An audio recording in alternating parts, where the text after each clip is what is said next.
Awesome. So we have two very lovely ladies here to tell us all about mortgages and help us along our journey here. Just a quick shout out personally. When I first got licensed, these ladies approved my very first deal. So they are very sentimental to me and they've been a great resource over the years. So, ladies, I will let you do your introductions and take it away. Thanks so much, Tori. Thanks everyone for joining. I'm April Williams. I'm June Saros. We're both mortgage agents at the Mortgage Coach. So Tori gave us some questions that I'm sure some of you guys gathered together that you guys had questions about. So we're going to go through the presentation answering those questions for you. And at the end, if you guys have any Q&A about anything else mortgage related, we're happy to answer. And I guess you guys all said your location. So I live in York Region. Our office is in York Region. And June? I live in Innisfil, which is just south of Barrie. And yeah, this is kind of our office is in Sharon, which is part of York Region, but it's kind of the middle spot between both where we both live. However, we do facilitate and help with mortgages all over Canada, with the exception sometimes Quebec, but sometimes it's a little bit harder because of the language barrier. So one of the first questions was, what are the different roles involved in getting a mortgage pre-approval for the mortgage broker and the underwriter, a client, etc.? So June and I start our mortgage pre-approval process normally with a discovery call with the client first, or we just want to understand their client goals, what they want to purchase, how much down payment they have, where their down payment is saved, if it's gifted. We like to go over kind of like really stress down payment because down payment can really kind of sometimes have hiccups with the deal. So we just like to understand that a little bit more and explain how our services work and how we work a little bit differently than going directly to the bank. And then we start the process with a mortgage application. We can take it over the phone and we can send them an online app that they can fill out whenever they want in their time and leisure, or we can do sometimes in person if they are local.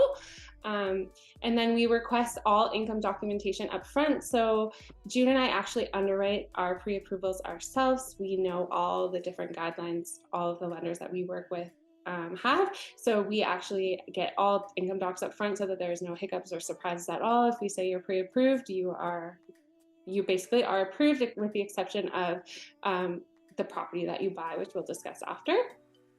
So when we underwrite the file, we will check client's credit, so go into detail to make sure that they have no missed payments, if they're not over utilization or anything, just see if they need to improve it, if their credit is good, or sometimes we need to make suggestions for them to do some things to get their credit up a little bit to be approved for what they want to be. We go over their liabilities. Sometimes maybe they need to pay off something to be approved for what they want, so we go over all their debts and make sure it's all accurate. Sometimes things aren't reporting on our end that they do have, so that's another big thing that we like to go over and to make sure there is no hiccups when they do get approved. We go over their income, down payment, and we have to stress test it. Stress test it means we have to qualify them at 2% over the contract rate. So whatever rate they're getting, we have to qualify them at 2% over. So if they're, for example, if their interest rate was 5.24, we have to qualify them at 7.24 on the A side, which that's a whole other ball game that we could get into. But so then after we underwrite their file, we arrange a pre-approval phone call, or sometimes we do a video chat with clients, whatever they prefer, or in-person meeting to go over the whole pre-approval in detail. And then in most cases, we normally submit them a rate hold if they're looking to buy now. Sometimes if they're not looking to buy for a while, then we won't do it right away. Depends, it's different, of course. And then in some cases, for exception scenarios with different income types, if their income is a little bit different, it's not quite straightforward, like sometimes people have contract income, or you guys are realtors and some of you guys have only been in the industry for a few years, and maybe you've only filed your tax return for 1 year and you've made commission for last year, but it's a perfect timing right now for this example. We're in January. You haven't had time to file your 2022 taxes yet. So normally on the A side, we need 2 years tax returns of your guys' income. So sometimes we can send your T4A and your last year's T1 general to the underwriter, and they can send it, like actually underwrite and look it over for us, even though it's just a pre-approval. They don't do that for everyone. We have special relationships with our lenders, so we kind of get exceptions for some things. So they will look at the file overall and see like if they would approve that income. So sometimes in that cases, sometimes we do send it to the underwriter, but that's not common. It's just for like exceptions for income or exceptions on credit or something like that. Awesome. Perfect. If we could pause for 1 second. Rochelle, I see. Do you have a question? Yeah, could you clarify or define underwriter or what it means to underwrite a file? For sure. So just underwriting is like a general term. There's underwriters, which are generally those that work for the banking institutions, and they are the ones accepting the application in which we're submitting. And then they are going through all of the information in which we provided. And that's what's called underwriting. So kind of just double checking everything. Is it correct? Is the income good, etc. And when we say we're underwriting a file, it's because we're kind of doing the same thing in advance of the deal going to a lender. So, and it's kind of just like a under review. I would shorten it to say it's like that. It's like under review. So this is when we're looking at everything, double checking everything on our end, knowing if that meets the lender guidelines. And the same thing when it goes to the physical lender when they've purchased, they're underwriting the file to also double check what we've sent them on the client's behalf, and then they're reviewing it, triple checking it, and just clarifying everything is good and ready to go, kind of thing. Does that make sense? Yeah, thank you. No problem. They're basically doing what we've already done for them, but then they have to approve it and make sure that it's all the same way that we did it. But not everybody who does a pre-approval in the mortgage industry goes that length to do that, I guess I would say. Yeah, so you weed out all the hiccups in the beginning before.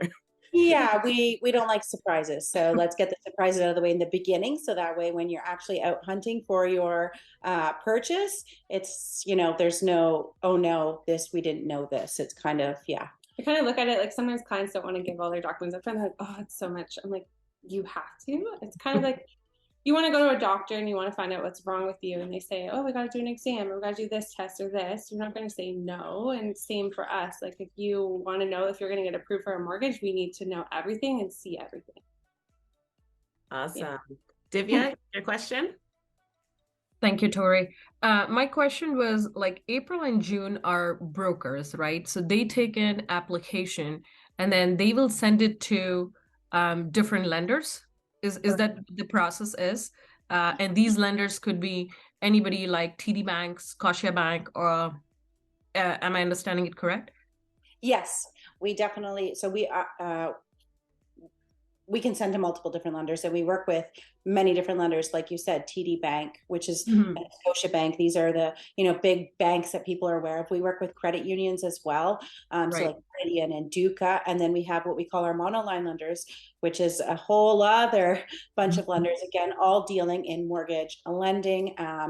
All offering different mortgage products. So we obviously break down what the client's needs are and kind of decide together with the client what best suits their needs.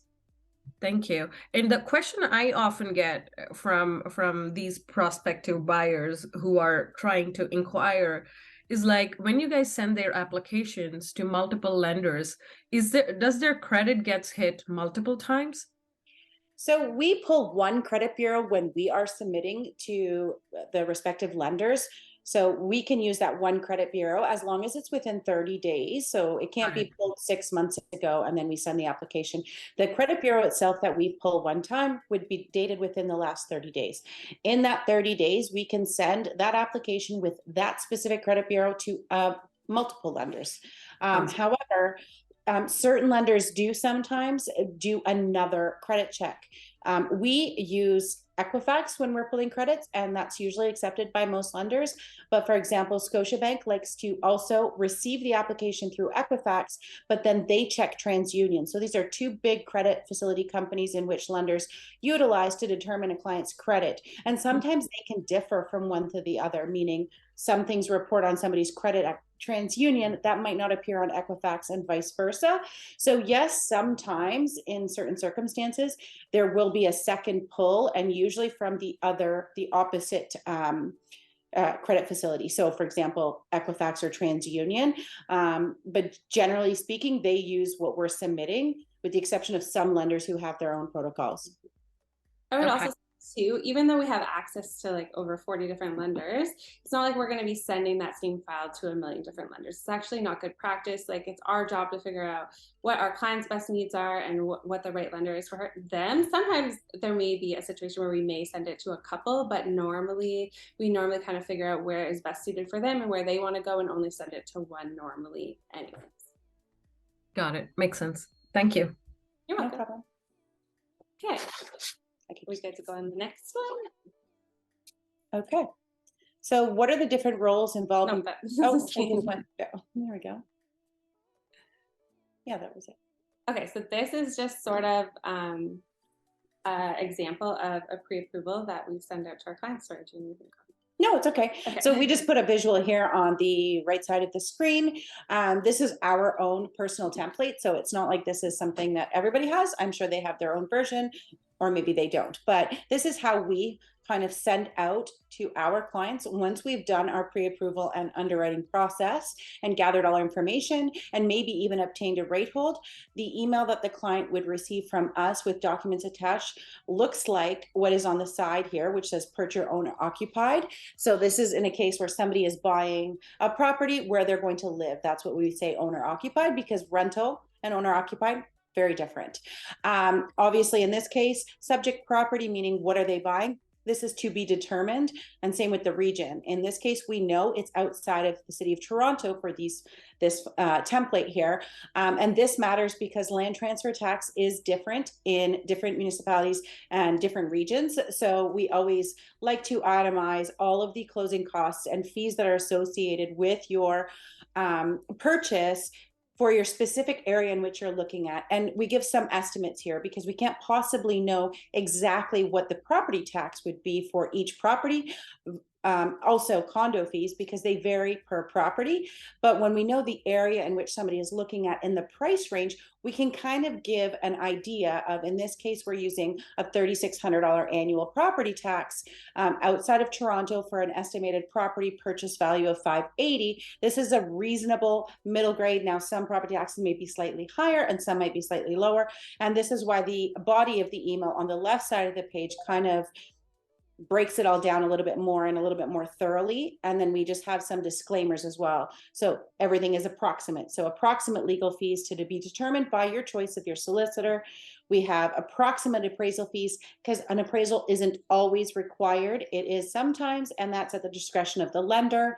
If it's an insured mortgage, which means a client is putting less than 20% down as their down payment, the insurer actually does the appraisal, so this wouldn't be a cost to a client. And then we just kind of like to have it all out there in front of them. So they get this from us once they're pre-approved. So it, visual matters so that they can actually go over it, come back to it, look at it again, because, we obviously go over this information with them over the phone, but you can retain only so much. So sometimes it's nice to have it in front of you. And also share potentially with your realtor and or whomever. We do have a different template for, if you're submitting this with an offer, it wouldn't look like this. And this is just like initially for the pre-approval. And a good thing to know is like the estimate, just so you know, a pre-approval is based on a certain amount of property taxes. So that's why we write in here, if the property taxes are higher than this, then your pre-approval is actually going to decrease. And if it's lower, it could increase. So we always tell all of our clients, we give them a guideline to go by at this, but when you find a property that you actually want to offer on, we normally reach out to the realtor if hopefully that we're working with them. Sometimes the realtor doesn't want to work directly with us, which is fine, but we just ask with them to send us the MLS listing so that we can tell them exactly what their maximum purchase price is on that specific property, and so that they know that. And then right there it says, like, if they're doing a condo, know that your pre-approval is probably going to decrease because condo fees are normally more with the property tax, and then it goes down from there. And then we also, the right-hand side, we actually send a copy of that to the realtor, except for we take out all of the liabilities because that is really personal information that we can't share with you, unfortunately, but all the other stuff is there so that you know what they are pre-approved for and what the annual property taxes that were guidelining it off. And then sometimes I know a lot of time clients talk to the realtors about their down payment and fees and all that kind of stuff. You guys are kind of like mushed into kind of being a mortgage agent too. So it's nice for you guys to know what everything is going to cost. Any questions on this? Very good. I think they're Okay. going to. And then they wanted to know. So we kind of touched on this on the first slide, the underwriter's job, like what is an underwriter? So when we speak about underwriters, we don't consider ourselves underwriters, even though we may underwrite a file. So an underwriter is the person in which is receiving that mortgage application for the property in which they're either purchasing or refinancing, whatever the case may be. But they review the application, they review the income docs in which we've already looked at. Obviously, check for fraudulent documentation. You would be surprised the amount of fraud that is happening within the mortgage industry. So this is something why we do underwriting first, as well as the lender. They also will call employers. They will review the credit, investigate clients, like sometimes look at them on social media, search to see if clients own any other properties, and then they approve it. So they're basically checking to see that everything in the application is as submitted.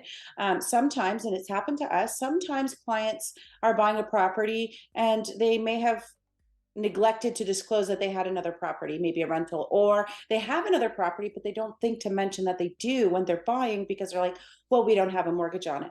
A lender still wants to know about that property, and we still need to know, because even though there is no maybe mortgage on it, it still needs to be a part of your package for a lender to review.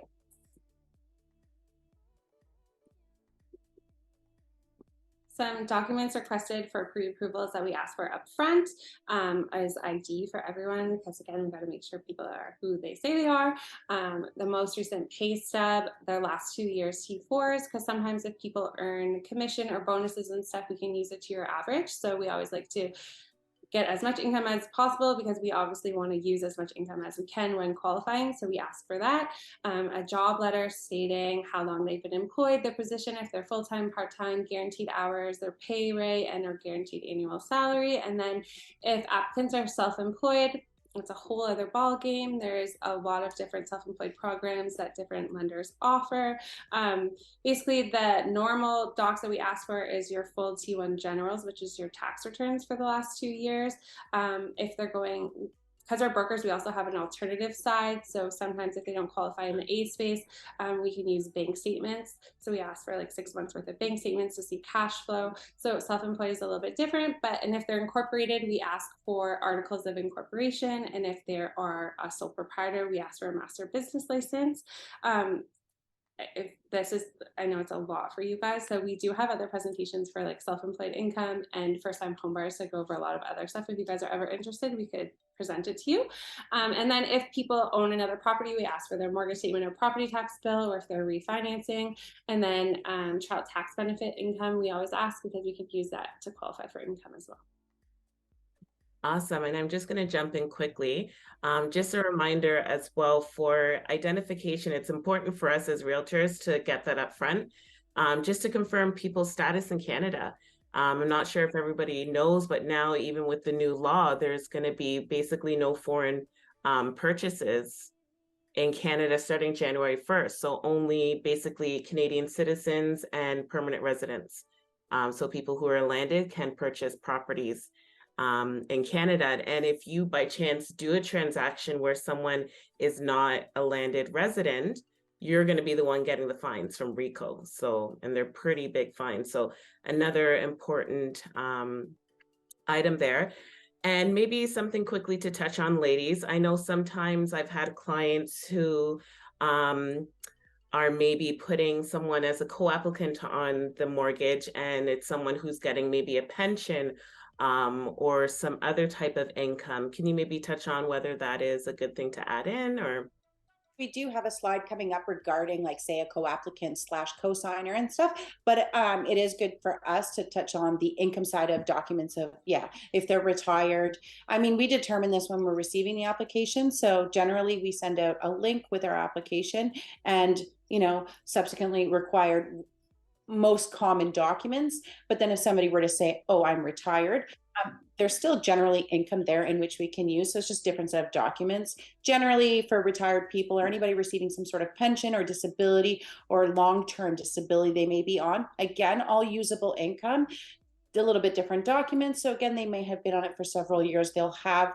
a T4 or something that they've received for the last 2 years. And generally we get 3 months of bank statements to show confirmation of that deposit, whether it's CPP, old age pension, a private pension from a union, or disability income even.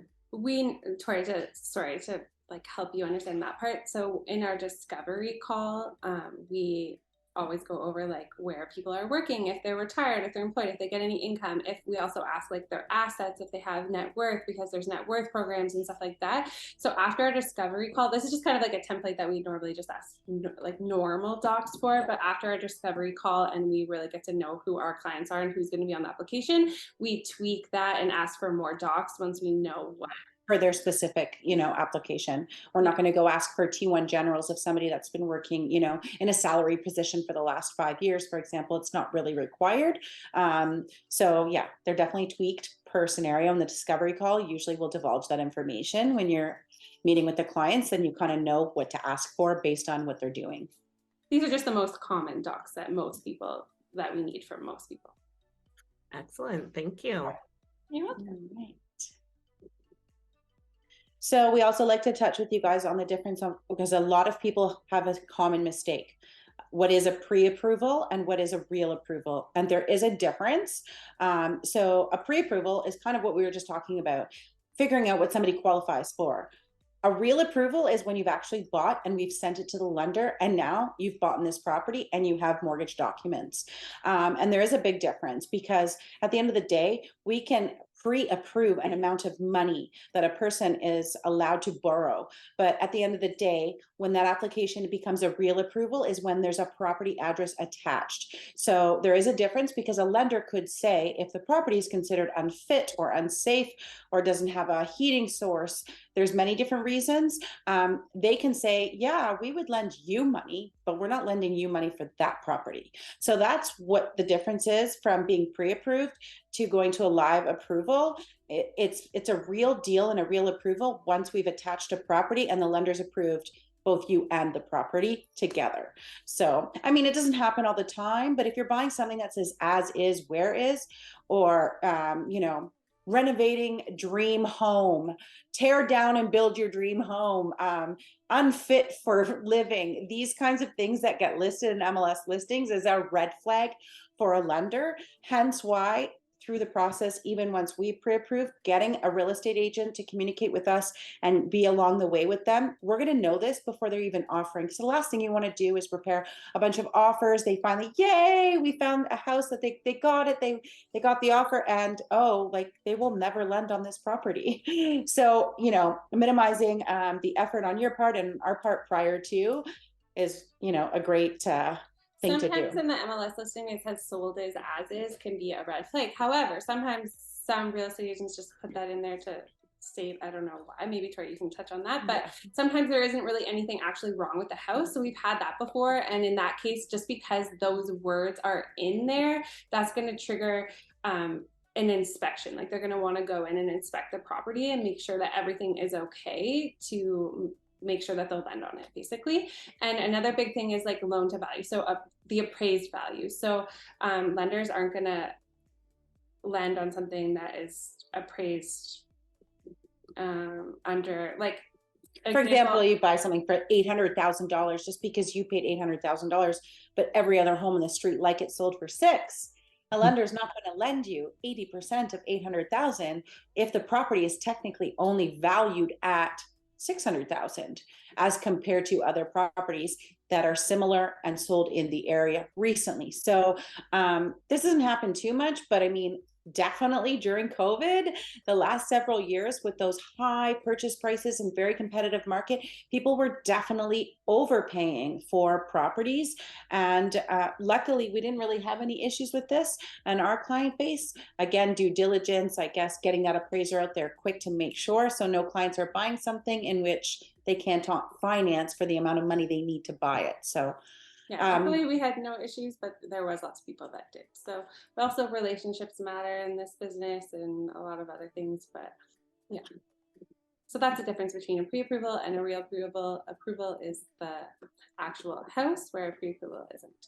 There's another question we didn't. Awesome. I'll just quickly touch in regarding the as is comment. For Yes, sure, anytime it's listed as is, typically it's because there's some major renovations that need it. But I come across a lot of deals where it's a power of sale, or it's in the estate of. So someone has passed away and it's their remaining next of kin or family members who is selling the home. Because the person selling the home has never actually lived in the home, they can't guarantee like the condition of the home or anything like that. So they may, as a realtor, you may put in that status as is condition, just saying it is what it is, basically. yeah, take it the way it is. And again, in those circumstances, a lender might be totally okay with that. I mean, they can tell a lot even from the pictures on an MLS listing, the type of heating source, the age of the home, all of these things matter. So somebody might put as is, whereas they're not giving any appliances with the unit, or it's needs some, TLC love and care, and it's dated, but it's not livable. So definitely, yeah. And we can tell generally by if there's a lot of pictures of a property on an MLS listing, if a lender's going to say, yes or no. And then sometimes we even send them to the lender in advance of our client's offering, saying like, are we going to have a problem with this specific property? And no, go ahead, like we're good. So. And then the next question is, when is a good time to get the pre-approval done? June and I say purchasing, like if they're purchasing their first home or anything like that, whenever you think that you want to, or even if it's a goal of yours, June and I are happy to do a pre-approval for clients. Sometimes we work with them for 1 to 2 years. It's never too early. It doesn't cost you anything to get a pre-approval. If anything, it helps you understand the costs involved, how much you have to, maybe you don't have enough down payment saved, so you need to set a goal. So you need to know how much your down payment is going to be. We'll let you know what the monthly costs are of the mortgage payments, because some people have no idea, so they don't know how much it's going to cost for a certain mortgage payment to move from renting to buying. Maybe if they have credit issues or something, they need to fix it. So sometimes it's good to get it done way in advance, because sometimes people will get it done just like right when they're ready, and then we realize, oh, this is an issue on your credit and you can't buy for 2 to 4 months. So it's always good to get pre-approved before you're ready. I think it doesn't hurt, and it's a great learning thing. You learn lots and it gets you more prepared for when you're buying. Yeah, my favorite saying is this is like, you're planning to go on a road trip and you want to go to a destination. Do you look at how to get there, or you just say, I'm just going to get in my car and figure it out? Or do you look at a map or GPS it? You generally need to know what direction you're going in. So I think like this is your map to home ownership. So, and then also for like if people are selling and buying, I think right away when you're thinking about selling is a good time. We normally talk to the realtor to find out on the low end what they think that they will sell for, so we can do a sales breakdown of proceeds, because a lot of people don't realize the cost of selling and buying and all the costs. They think like, oh, I'm going to sell for 600, I'm going to walk away with like 500K example, but then they don't take and consider realtor commissions, land transfer tax on their new purchase, like if there's a penalty, if they have to break their mortgage, like there's so much involved. So we like to break that down for them. And then another thing I find when first-time home buyers, sometimes they're like, they don't want to get pre-approved because they don't think they're going to qualify. And then so many times we've done pre-approvals for people because they're like, oh, I'm not going to buy for a year, I don't think I will qualify. And then we do their pre-approval and they're completely pre-approved. They can buy now. They do have enough money. They don't think they do, but they do. And then they end up buying like right away. So yeah, you don't know what you don't know. So I'd say do it whenever. If you're even thinking about it, then you should be doing one. Absolutely. Oh, did we have a question? Rochelle. Yeah, I was just curious, how long do you think a pre-approval should be valid for? So generally we reinstate ours often, especially right now with the rate increasing market, things can change. So if we get a rate hold on a file, they're usually good for 120 days.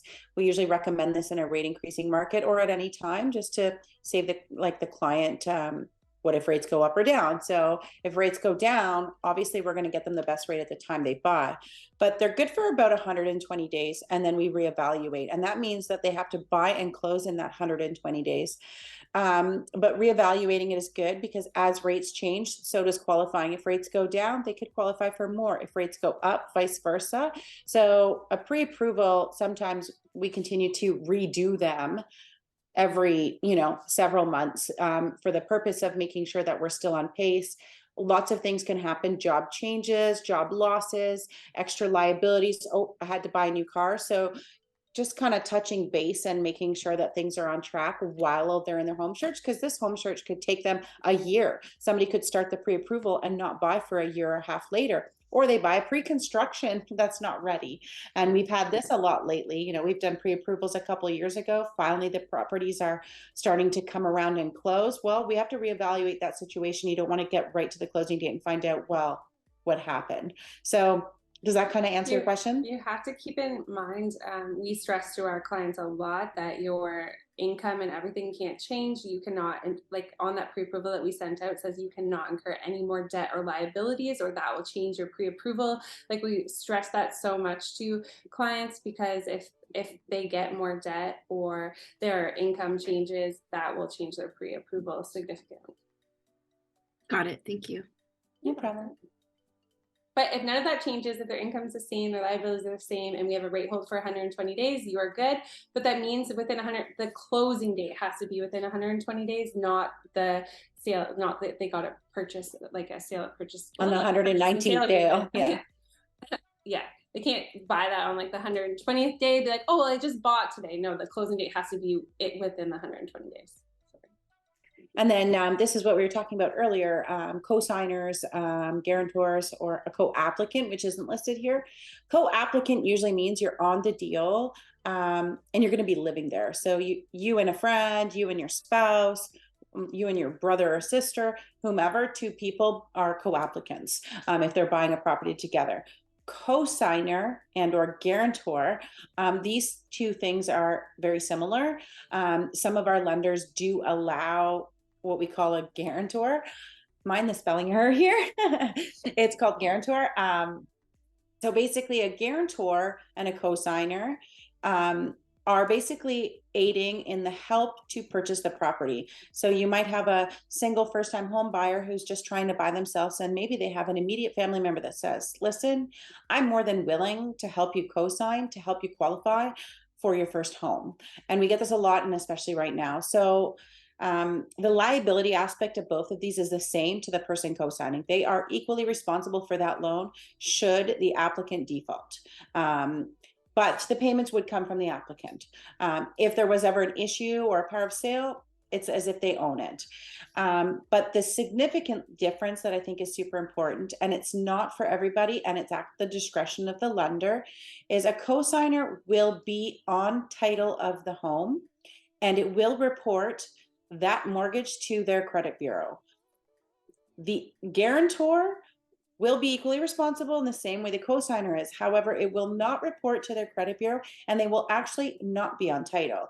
So we've had different circumstances. Sometimes a co-signer says, there's no way I'm going to be responsible for a mortgage loan and not be on title and have no control over what happens to a property. And then you have the alternative. Listen, I'm willing to co-sign, but I really don't want this to report to my credit, and I don't want to be on title of that property. And so why both of these things exist. However, like I said, it's at the discretion of the lender. Some lenders will say it can only be a guarantor if the person is going to be living at the property or not living at the property. Others determine which preference they're going to use based on how heavily reliant are we on that person who is co-signing or guarantoring. How much income of theirs are we needing to make this deal qualify? Is it 50-50? And then they will determine, is it a co-signer or guarantor? So but with a big point that June hasn't made out there is our lenders that will allow you to be a guarantor, it has to be an insured mortgage or an insurable mortgage. So that means it can't be like, we get into what insured and insurable are a little bit later, but it has to be an insured mortgage for them to be a guarantor, and they're not going to let you be a guarantor. Like, we've got guarantors approved for people that only need to purchase for maybe $50,000 more than what they qualify for. If they need like an extra buying power of like $200,000, $150,000, the lender and the insurer is going to say, no way, you're not being a guarantor. You have to be a co-signer. Well, just to bring up one point, and the only other time I've seen a guarantor where not an insured mortgage. So sometimes special circumstances, special jobs, and I've done this before. So say a police officer or a detective or somebody in a public sector is the working member of a family, and their spouse is on title but not earning money. So say husband and wife. Husband is a police officer or a detective or something where they don't want to be easily found their personal home address. So for example, I've had this scenario. So the husband, even though the wife made no income, wife appears on title, husband is only a guarantor, even though he is 100% fully supporting that mortgage, because his identity and the name of where he lives, etc., does not need to be found. So that is where you could use a guarantor, say with like Scotiabank, for specific reasons regarding, identity kind of like and location of where you're living being discreet. I've done this specifically for a police officer before. So that does exist on the uninsured kind of mortgage side, but regular guarantors. But that guarantor is living in the property. Exactly. These ones that we're talking about aren't going to be living in the property. So, and Scotia won't do a guarantor if they're not living in the property. Yep. So only a few of our select lenders, like monoline lenders, will actually let you be a guarantor if it's insured or insurable mortgage. Is that clear, kind of the difference? Yeah, that's great. Thank you. I have a quick question, actually. Mm-hmm. If with guarantors, if they're not on title, as realtors, do we have to be putting them on the agreement of purchase and sale? No. Okay. I thought I had this situation last year. It was one of my first deals, and the mortgage advisor was very insistent as guarantor that she had to be on the APS. So always co-signers do, and I'll be honest, majority of co-signers or somebody aiding in the ability for somebody to qualify for a loan, it's the co-signers. I would say it's less often that somebody can be a guarantor. It happens, but it's not as common. So in that case, if they're on title, they need to be on the purchase and sale agreement. Guarantor is the only exception to not being on it, but you wouldn't really know that in advance, right? Until you actually buy the property. So for your sake, I don't know what's easier as a realtor. Would you want to have somebody and remove them later, or make an amendment to add someone to title if need be? I guess either option is the same process. I'm sure it's an amendment regardless, right? Gotcha. Okay, that makes sense. Thank you. Yeah, no worries. And then we normally recommend, sometimes parents want to be on title for more than 1%, but most of the time they don't. I'm sure Melissa could speak to this on here, but if they're only on for 1%, then when they're coming off, they're not going to own much land transfer tax, which there's a spelling error there too. Sorry. Melissa, can you hear us? And maybe do you want to comment on that? Do you often see co-signers like at 1%? Yeah, there's different options depending on what they want. Without going too much into detail, one of the options is they take a 1%. If they do take the 1%, we strongly recommend at that point that they get a will in place in case they were to pass away. Then that 1% would need to be probated, and it's a whole other story which we've had to deal with before, and it can be a nightmare. Or they can do like a trust agreement where they go on as a 50% joint tenant. And then there's a trust agreement that's prepared to say that they're holding that 50% in trust for the rightful owner. So it just depends on the scenario, if the lender would even allow something like that, and what they want to choose. So we basically just go over those options with them, but it's normally a 99% to 1, and then the strong recommendation for the will. For sure. Thank you so much. No problem. Did we have another question? So do you think that... Did you have a question? No, Samantha already asked. Okay. Melissa, so do you think that we shouldn't be recommending people to go on for 1% then? No, I would say honestly, it's really common, and a lot of people don't go through the trust agreement because it's another expense that they have to pay. And even though it is a really good option, I would say most people more than often go for the 99% to 1. It's just easy that way, I guess. But the problem is, again, if somebody passes away, that 1% falls into their estate. So it just can cause problems later on if that even happened. But usually people just go on for mortgage purposes, and then after like 3, 4, 5 years, they just do a refinance and a title transfer, and then that person gets removed anyway. So just don't die within the 3 to 5 years. Yeah, that's what we normally have, an exit plan for co-signers and stuff. Yeah. And find a way before we even recommend that, or if it's not going to be long term.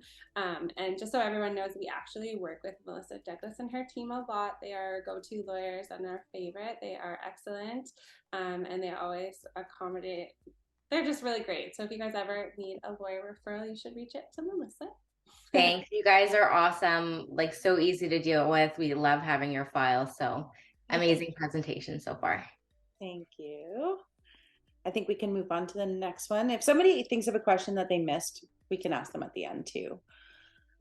So what determines the interest rate a client qualifies for? So sometimes credit can, their credit score. So depending on the lender we can go to, all lender guidelines vary for what program and stuff that they can take depending on their credit. So sometimes that can determine whether they can get a higher or lower interest rate. The loan to value of the property. So if the loan to value is lower, we sometimes can get better interest rates, like lower interest rates. The length of the term, so whether they're picking a 1 year, 2 year, 3 year, 4 year, 5 year, 10 year, etc. If the mortgage is insured, insurable, or uninsured. So an insured, you guys probably hear this all the time and it's kind of confusing. It took me like a few minutes when I first got licensed to be like, what does this mean? But completely understand it now, of course. Insured minimum down payment. The clients have to pay an insurance premium that gets paid on top of their mortgage. It's not paid out of pocket. The only thing they have to pay out of pocket is PST on the insurance premium, which we always include in their closing costs. But an insured mortgage, going off topic, minimum down payment, insurance premium is added, and the purchase price has to be under $1 million. And insurable, the value of the home must be under $1 million, and it must be on a maximum 25-year amortization or less. And uninsurable means it's any mortgages that are over 25 years or on a 30-year amortization. If they're refinancing, taking equity out of their property, that means it's uninsured, and any homes valued $1 million or over are uninsured too. So normally uninsured rates are a little bit higher than insured and insurable. So when you see everyone advertising those really, really low rates, 98% of the time it's an insured rate, because they're paying for an insurance premium. I feel like there's no more low rates. Low rate. For sure. This is just an example of kind of some rates and where they're all sitting with quite a few different lenders. It's just like a little breakdown spreadsheet. And again, fixed rate's not variable. Yes, a fixed rate. So you can see the 1, the 2 at the top says the 1, the 2, the 3, the 4 year, the 5 year, and then there's all these insured, insurable, uninsurable, refinance, rental. Like it varies. So you can see how many different little areas of here that have rates and how they differ in each category for each term and each type of mortgage. And then on the left side of the page, just like some of the lenders and of which are quoting these rates. So it just kind of goes in order. There's a few there. There's definitely some missing. Have better these are just like average rates. There's some of these lenders do promo rates too that aren't on here, but and also quick closes sometimes have different rates. And another thing I forgot to mention is rental. If you're doing a rental, that's considered uninsured as well. Mm-hmm. Always. Meaning you must have 20% down for those. So what are the difference does your payment frequency make? So you can pay your mortgage many different ways.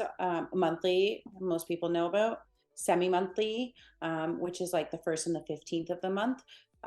Bi-weekly, weekly, and then what we have, accelerated bi-weekly and accelerated weekly. So what's the major difference? It depends. A lot of people choose payment based on how they get paid. They may be more comfortable. Maybe they get paid bi-weekly, but they want to pay their mortgage monthly because that's what they feel comfortable. Or they get paid bi-weekly or weekly, and they want it to come out with their payment schedule so that it's, it's just all about cash flow and when, money's coming in and going out. So here are some representations of different payments based on the monthly, the weekly, the semi-monthly, etc. So it's kind of looks like a lot on your screen, but basically there's 6 scenarios over here, 3 at the top, 3 at the bottom. all for $500,000, all at an interest rate of 5.24, and they are all on a 25-year amortization. So the reason we show this is the benefit of choosing something outside of monthly is, and it's in our opinion, shaving off years off your mortgage. So it's a great way to pay down your mortgage faster. So in a sense where you're paying monthly, that's 12 payments in a year. Bi-weekly, there is 26 bi-weekly pays. That means you're actually paying more payments in a calendar year because it's bi-weekly, and vice versa with weekly. And then there is a difference between what we call accelerated, meaning it's kind of sped up. It's a little bit more of a payment, which accelerates how fast you're paying down that mortgage, hence the accelerated. So the payments differ. Some lenders don't have it, like Scotiabank, for example, does not have a non-accelerated weekly and bi-weekly payment option.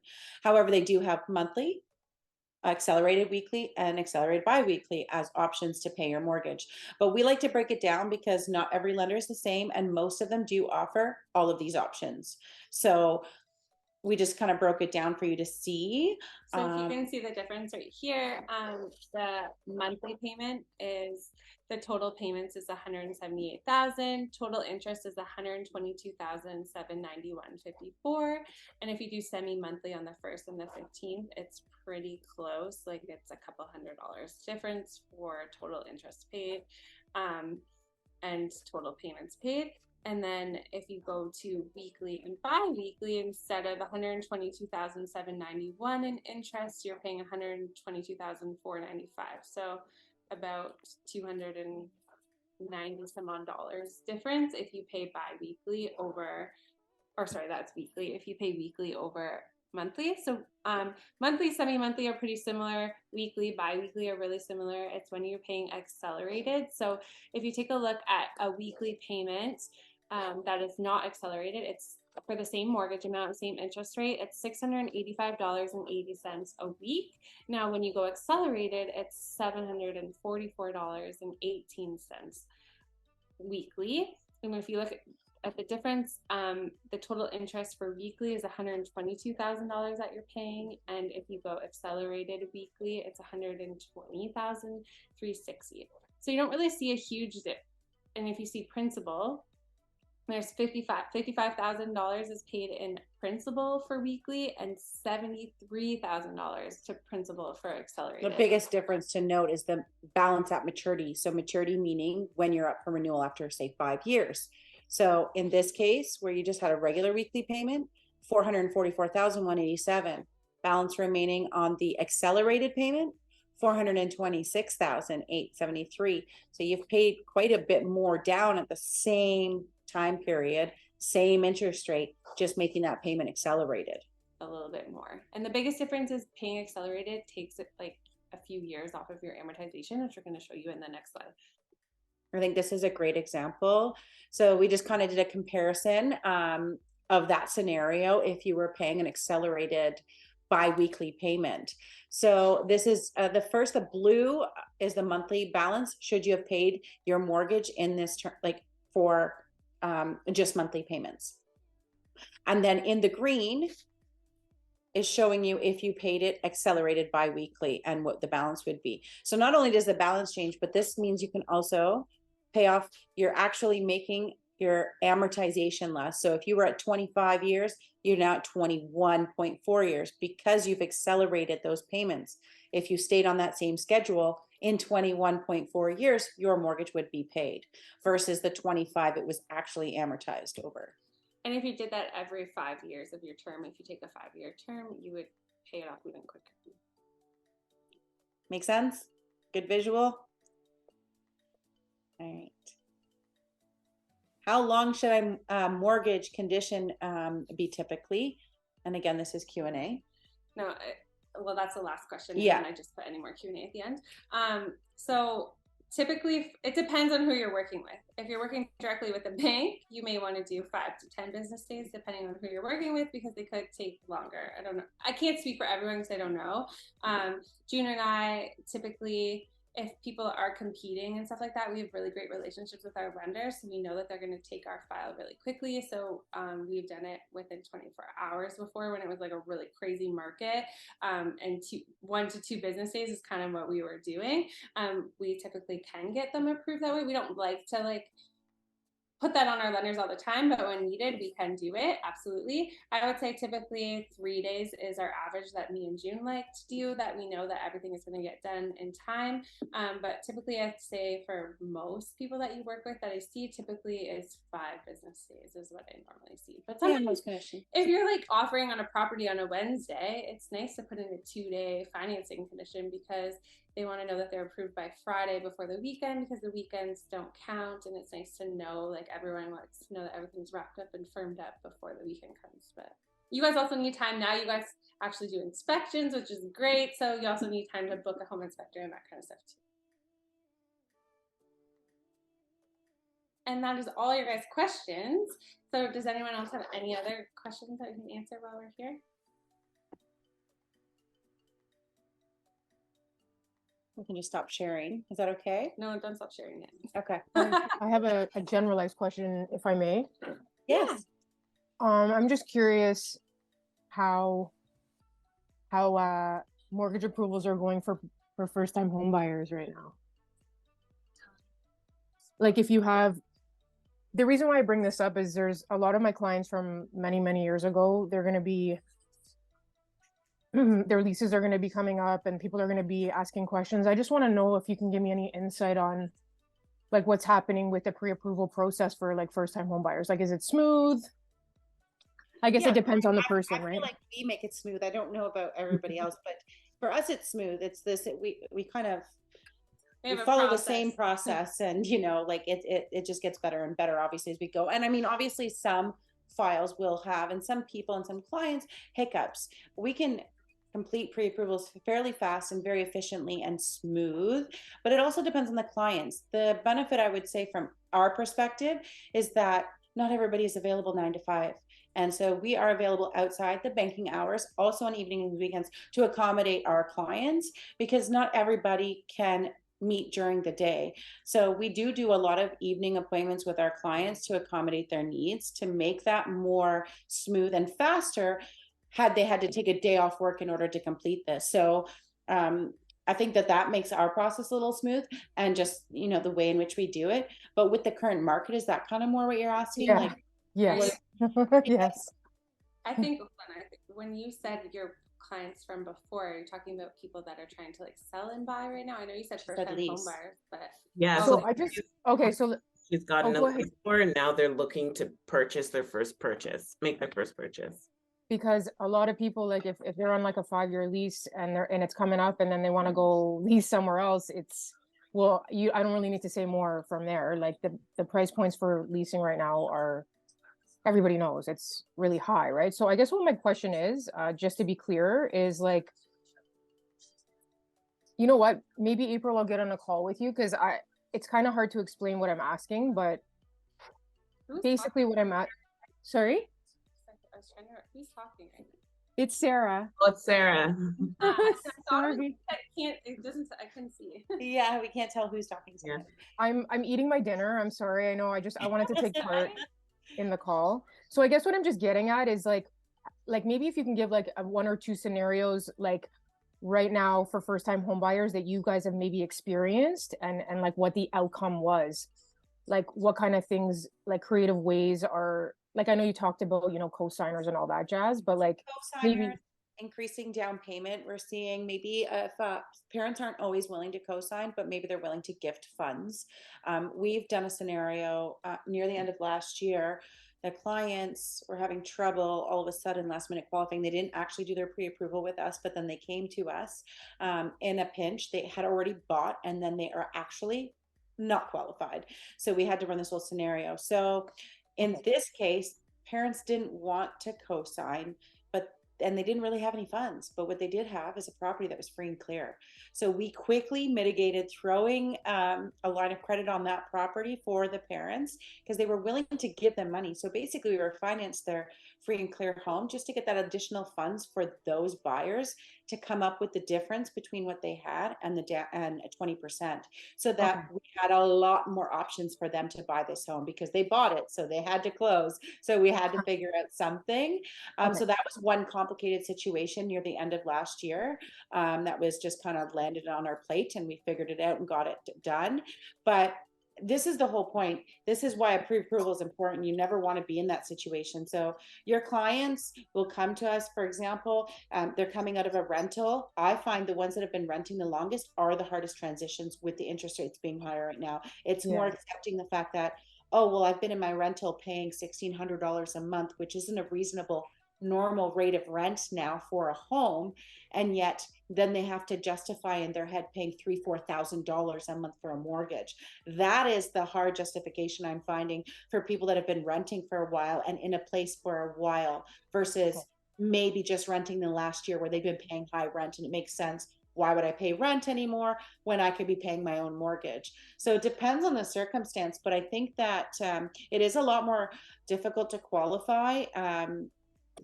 If people aren't qualifying and they're coming up on the renewal of their lease, we make a plan with them basically. And I would tell them, don't go sign a 5-year lease.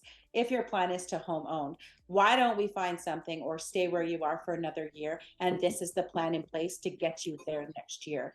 Because qualifying has become quite a bit harder with interest rates increasing, and Of still course. stress testing all mortgages.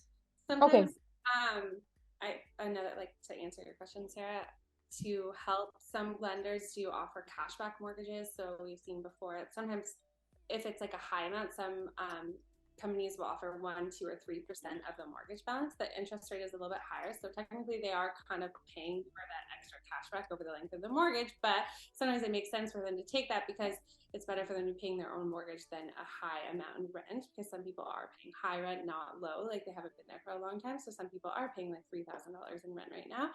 So sometimes we can use that cashback to pay off a debt, or like a debt Something to that's help them qualify. impeding them for qualifying. So we can use that cashback to pay off the debt so that they do qualify for the purchase price. So there's kind of options like that. Sometimes grandparents or something will help and pay off a debt so that they can qualify. There's course. lots of different options. If they have 20% down, credit unions are great because they have different qualification and different rules. So we can kind of normally qualify for a much higher than your typical other lenders. It depends. If it's insured as minimum down payment, it's kind of hard because it's restricted.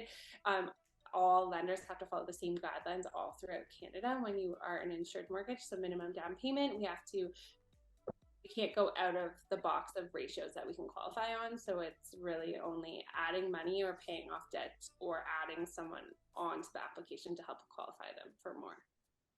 Okay.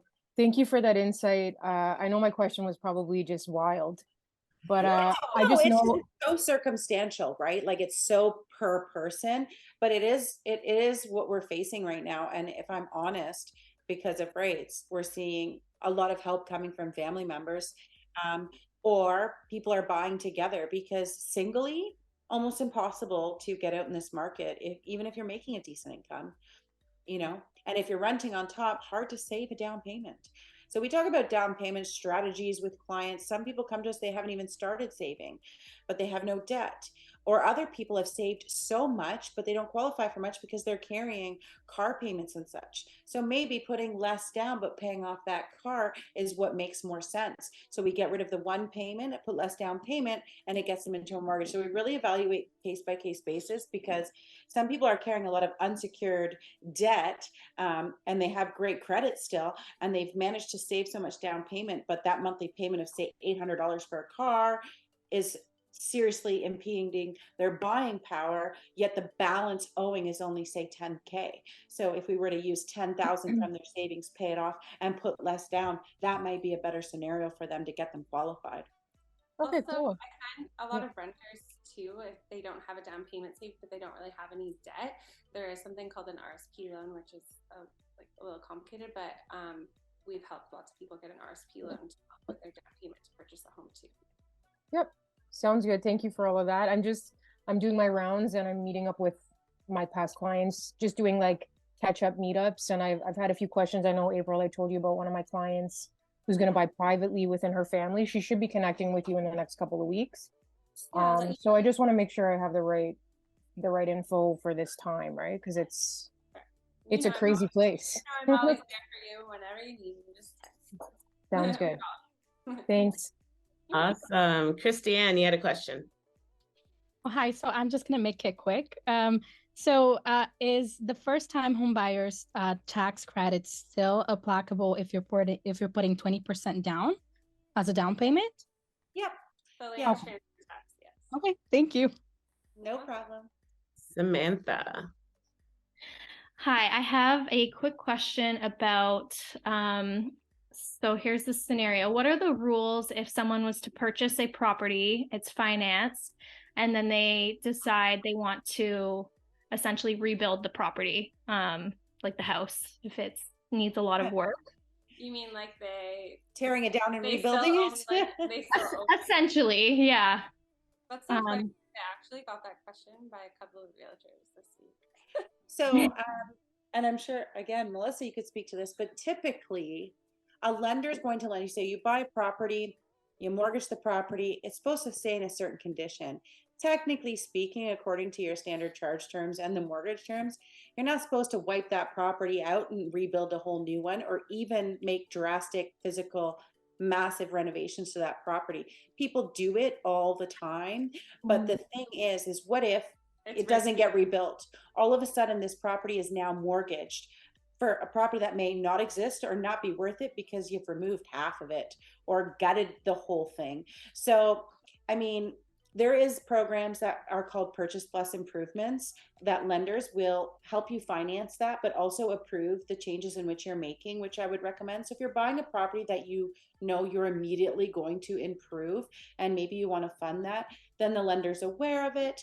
They're accepting the changes that you're making to the property. They're even allowing you to finance a portion of that with the mortgage, even though the house has not been valued at the new improved value.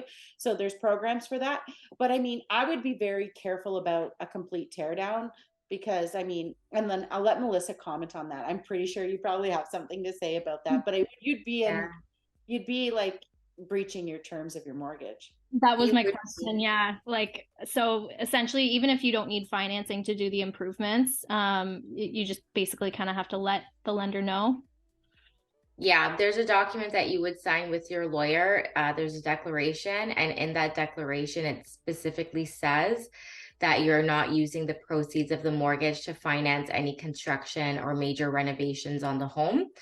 So even if you receive the mortgage funds and you use it to purchase the home, but then you use your own funds to completely tear it down and change the structure of the home, these are things that your lender is going to want to know, because they have an interest in the property and they want to protect their interest in case something were to happen later on. So it is something that you would need to disclose.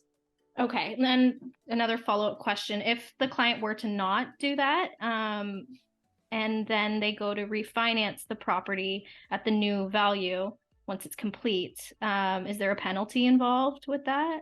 So no, I mean, if they manage to not disclose that, they've done it without, letting the lender know. So they've bought the property, they've done a massive renovation, and now it's all of a sudden worth a lot more. You can do a refinance on the property. You're not going to get penalized if you weren't caught along the way, basically, but it's not recommended. But should it happen, and you can do small renovations. People buy homes, renovate things like bathrooms and stuff. These aren't the type of renovations we're talking about that would really impede. But when you're changing the physical aspect of the property in its entirety and potentially having it valued at just the land value because you've made such a massive renovation, that's a different story. But in that case, no, you're not going to be penalized. A lender, even the same lender, would refinance you and be like, oh, look how nice they made it. They would appraise it. They would reloan you based on the appraised value, for sure. There would be a penalty for breaking the mortgage though. Right. So depending on their interest rate, their term, how balance, etc., would determine how much their penalty. She's saying if they found out. I know. I'm just. Gotcha. Okay. That answered my question. Thank you so much. No worries. Great. Divya. Thank you, Tori. My question is that if stress test is still applicable, and is it applicable to both variable and fixed mortgages? Yes. So for Okay. the time being, the prime rate was a little bit lower and discounts were a lot higher. So a lot of the time we were qualifying people on a variable rate because they qualified for a lot more, because their rate that they were actually getting at that time was like 1% difference in the fixed rate. So that's a big difference in their qualification. But yes, we have to stress test all mortgages. Okay, and do you guys believe that the stress test will go at any point, or is it still going to be in effect considering the rates are already so high? I And know, that's hard to say. I mean, there's a okay. lot of talk about and a lot of opinions that realistically, why is the stress test still there at the rates in which we're loaning when a year ago we, you know, we weren't even with the stress test, we weren't even close to the rate that you're getting on your mortgage now. It doesn't quite make sense. And there's talk about longer amortizations to make qualifying easier. What they will do, I don't know, but yeah, I wish I had a crystal ball to tell you the answer to that, but I think there'll be some It is changes. sounding a little bit more like the insurers are going to maybe do a longer amortization for Yes. qualifying, which would be amazing for first-time homebuyers. Which would because help most of them somebody. Yeah, if you're insurance. amortizing the loan longer, then it's obviously going to be easier to qualify because that will drop the payment. But Yeah. again, all speculation and no concrete answer to really that. For now, we're still stress testing everything. Okay. Yeah, because a lot of buyers at this point are just like making assumptions and all this talk from the media. It's not helping, and they're just sitting on the fence at this point, saying that the rates are coming down anytime next. It's becoming really hard to kind of reason with them, and that's why it's. I feel like the best thing that we've ever did, it's kind of, we put out a post, so like probably a month or two ago, and it's been circulating. A lot of people have done it now too. But if you look at prices, I would stress on social media, if you could try and post something about what the house costs 8 months ago, sometimes it's $200,000 difference, even though the rate is higher. You're spending less. You're spending $200,000 less. That in the is purchase huge. price. And at the end of your term, in like 1, 3, 5 years, the principal owing to your mortgage is way less. Like I always say to people, I would rather pay a higher interest rate for 5 years, because, or you could tell your clients that they can take a 1 or 2 year term. They don't need to be in that high interest rate for 5 years. So like your mortgage is for a life of 25 years, sometimes 30 years, your rate's going to change so much up and down, but that property value for what you purchased and what you have to pay back is never going to change. That value is always going to be the same. And would you rather pay $200,000 more for your house, or wait a year or two and hope that interest rates drop a little bit, and then you're not paying as much interest? Yeah, makes sense.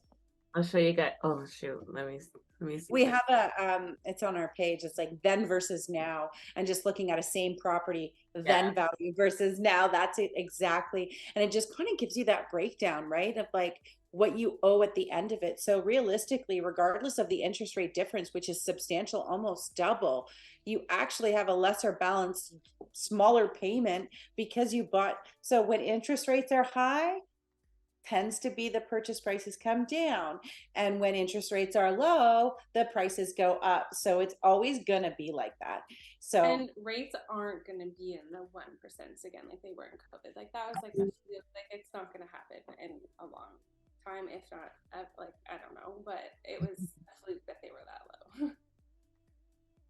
Not good for the economy for them to be that low, to be honest, or this high. But you know, yeah. Just a big shock because they were so low 2 years Yeah. ago. And because the Bank of Canada has made so many increases. Like increases. 4%, it's huge. And they've increased it more than people were stress tested at, which is crazy, but they're doing them, and there'll be another interest rate announcement at the end of January. We'll see where it goes, but I'm hoping that we're getting to the end. Like prices are coming down, inflation is coming back down, so hopefully somewhere of a steady pace, somewhere. Absolutely. And everyone who's here today, I sent out April and June's Instagram handle. So a good resource to follow, because when these rate changes change, they are like the first one to make a post. Yeah. I always think it's like my mission. I have to make sure it's done at like 10:03. April loves to do our Instagram, but sometimes she's unavailable. So on the odds, and we're always like pre-planning because 10:01, that's going to be posted. It's always 10 o'clock in the morning. So we are making sure that's getting posted right away so that everybody knows. We try to stay up to date on there. And if you guys ever want to do scenarios or you want mortgage payments or stuff like that, you want us to give you info, just reach out. We're happy to help and help you create content for your Instagram too. Exactly. So should I stop sharing this now for a few yeah, minutes? go right ahead. There you can see you guys again. Excellent. There we go. So yeah, so this is a great session. Thank you so much, ladies, for going over all those details. And I love seeing the different examples and breaking down the numbers, like the different monthly costs and the amortization, how that makes a difference and everything like that. So thank you for sharing. And then awesome. And everyone else, having strong mortgage brokers like this is literally going to make or break your deal sometimes. So it's always good. And I love what April had said. It's never too early to get a pre-approval. And that's the same thing I tell my clients. It's all about just starting that conversation ahead of time and seeing where you land. So when you get a pre-approval or when you initially speak with these ladies, they don't have to do a credit check that day. As long as the client is able to go over what their income looks like and what their debts are, and have those documents to support it, they can let them know what they would actually qualify for. So it's always good to have them as a resource. And like they said, they can help you make custom materials, especially when you're going out doing listing appointments or doing buyer appointments, to have something to show your clients as well. And they have a great resource on their website as well. So one thing I personally do is I'll send their website link to clients where they can go and fill in all of their income information and their debts right on their website. And that information will go to them right away. And it'll even give them a rough pre-approval amount from their website. And then when they speak to the client, they'll confirm all those numbers and go over everything in more detail. Also for credit bureaus, I know sometimes clients have issues with credit. Now, Scotiabank has a great app where TransUnion has their credit right on it, and they can actually take screenshots of all their balances and stuff like that and what their score is. So we can help use that if they really don't want us to pull their credit, or if they pay for Equifax or TransUnion or something like that.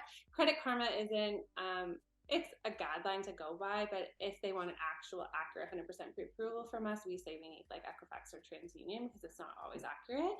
I've seen someone's Credit Karma app say that they have like a 700 score, and when I check it, it's like 600, or the opposite. Their Credit Karma says it's 600, but when I check it, they're actually like 750. So Credit Karma isn't actually always the most accurate one because it's free, but yeah, so if people are scared about checking their credit, if they like give us a report or something like that, we can, or we will give them an idea of what they're pre-approved for just on base of them telling us what their debts and liabilities are. We just won't 100% say you are pre-approved from us until we have your actual credit report. Excellent. But to give them an idea. They just have to tell us, really. Okay, great. Well, thank you, ladies, for attending. Thank you, everybody else, for attending as well. And like I said, make sure you guys become a part of the WhatsApp group. That's for everyone. And we'll continue to stay connected and continue to grow together.